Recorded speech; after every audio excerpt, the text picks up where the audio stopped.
ধর্মের নামে রাজনীতি করে, ধর্মকে বিক্রি করার চেষ্টা করে এবং যখন তখন বলে যে আপনাদেরকে এই গন্তব্যে পৌঁছে দেব, আপনাদেরকে এই জায়গায় পৌঁছে দেব, এইখানে যেতে হলে পুলসেরাত পার হওয়া লাগবে না, এইখানে যেতে হলে অন্য কোনো সমস্যা হবে না।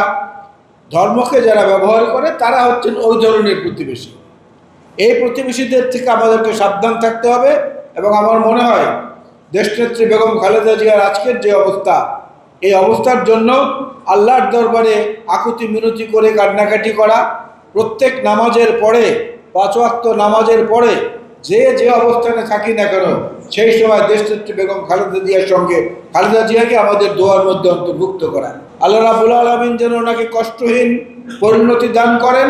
আল্লাহ রাব্বুল আলামিন যেন ওনাকে আর যন্ত্রণা না দিয়ে সুস্থতার নেয়ামত দান করেন। এবং আমরা একই সঙ্গে বলতে চাই, আগামী যে নির্বাচন, এই নির্বাচনে দেশনেত্রী বেগম খালেদা জিয়ার এত বছরের যে নির্বাচনী ঐতিহ্য, তার ব্যক্তিগত জীবনাচরণ, তার কথাবার্তা, সংযত ভাষা, অন্যের প্রতি হিংসা পোষণ না করা, এগুলোর যে হাজারো উদাহরণ রয়েছে।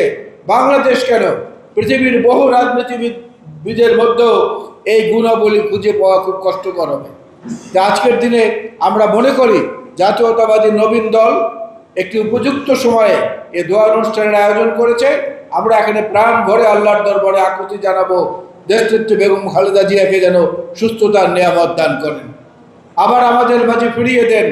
আমাদের প্রত্যেকের মায়ের জন্য যতটা মমত্ববোধ, সেই মমত্ববোধগুলোকে একত্রে করলেও দেশনেত্রী বেগম খালেদা জিয়ার প্রতি আমাদের যে মায়া, মমতা, দরদ, এবং তার যে দরদ তার নেতাকর্মীদের প্রতি, দেশবাসীর প্রতি, এটা অন্য কারো সঙ্গে তুলনা করা চলে না।